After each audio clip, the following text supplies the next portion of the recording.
అందరికీ నమస్కారం అండి. దారులన్నీ మూసుకుపోయినాయి అని అనుకుంటాం మనం. కానీ ఏదో ఒక దారి తెరిచే ఉంటుందండి. మనం వెతుక్కోవటంలో లోపం ఉంటుంది. ఎందుకంటే మన ఐడియాలో లోపం ఉంటుంది. మనం ధైర్యం కోల్పోవటంలో లోపం ఉంటుంది. మనిషికి ధైర్యమే ధనలక్ష్మి అండి. ధైర్యంగా ముందుకెళ్తూ ఉంటే ఏ పనైనా సాధించగలం. తప్పు చేయనంతసేపు పనికి ముందుకెళ్ళటానికి ఏ ఆటంకం ఉండదండి. మనం తప్పు చేస్తేనే భయపడాలి. భయపడకూడదు అంటే తప్పు చేయలేదని అర్థం. భయపడ్డారు అంటే ధైర్యమైనా లేకుండా ఉండాలి, లేకపోతే మానసికంగానే డిప్రెషన్ ఉండాలి, లేకపోతే కనుక మనం ఏదైనా చిన్న పొరపాటు చేసి ఉండాలి. అంతే, అప్పుడు ధైర్యం ఉండదు. ఈ పని చేస్తే అవదేమో అన్న ఆలోచన ఉంటుంది మనసులో. అలా కాదండి, ఎప్పుడూ కూడా అన్ని దారులు మూసుకుపోయినాయి అని అనుకోకూడదు. ఏదో ఒక దారి తీసే ఉంచుతాడు దేవుడు.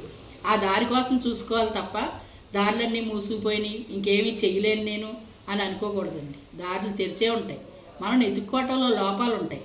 ఆ వెతుక్కునే మార్గాలు మంచి మార్గంగా వెతుక్కున్నప్పుడు దారి అదే దానంతట అదే కనపడుతూ ఉంటుంది. ఇప్పుడు చాలామంది ఏం చేస్తూ ఉంటారంటే, ఏం చేసినా ముందుకెళ్ళట్లేదు, ఏం చేసినా సరే పట్టుకున్నదంతా మట్టి అయిపోతుంది, ఏది చేసినా కానీ కలిసి రావట్లేదు, ఏది చేసినా కానీ ఉపయోగం లేకుండా పోయింది, లేకపోతే మాకు అందరూ విరోధం అయిపోతున్నారు, ఇలాంటివన్నీ వచ్చేస్తూ ఉంటాయి. విరోధం ఎందుకు అయిపోతారండి? మనం వద్దనుకున్న వాళ్ళు మనల్ని వదిలేసారు. మనం ఎందుకు కావాలనుకోవాలి? మనం కావాలనుకుంటున్నాం కరెక్టే, అవతల వాళ్ళు వద్దనుకున్నారు మనల్ని.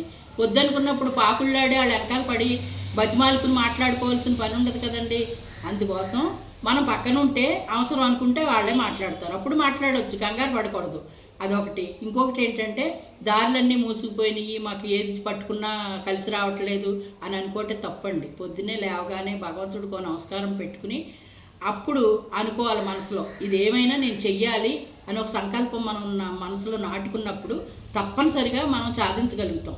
మనిషి సాధించలేనిది ఏముంటుందండి? ఉండదు. ఏదో ఒక మార్గంలో మనం సాధించగలుగుతాం. అది మంచి మార్గం ఎన్నుకుని దాన్ని సాధించాలనే తపన పట్టుదల మనకు మనసు నిండా ఉండి తప్పనిసరిగా పాటించుకుంటాం. ఇంకా ఆరోగ్యం అంటారా, బాగోట్లేదు అంటే అండి, మానసిక రోగం అనేది చాలా పెద్ద జబ్బు. అన్ని రోగాలకి మందు ఉంటుంది, మానసికంగా డిప్రెషన్కి మందు ఉండదు. ఈ మానసిక రోగం అంటే ఏంటంటే, నేను చేయలేను అన్నదే అది ఒక ఆందోళన, ఒక వీక్నెస్. అస్తమాను పడుకుని ఉండటం అలాంటివి చేయకుండా మనం ఏం చేస్తే బాగుంటుంది, ఎలా చేస్తే బాగుంటుంది అని ఒక ఆలోచన పెట్టుకుని ఆ పని కోసమే పాకుళ్ళాడాలి తప్ప చేయలేను, అవ్వదు, ఇలాగ అయిపోయాం అలా అయిపోయాం అది అసలు అనుకోకూడదు. మనిషి సాధించాలి అనుకుని తపన ఒకటి పెట్టుకున్నప్పుడు దాన్నే ఎక్కువ మనసులో రానివ్వాలి. ఆలోచనతోటి పని ముందుకు వెళ్తూ ఉంటుంది. ఎప్పుడూ కూడా చేయలేను అని అనుకోకూడదు, చేద్దాం అని పొద్దున్నే సంకల్పం చేసుకోవాలి. మనం లెగ్గానే భగవంతుడికి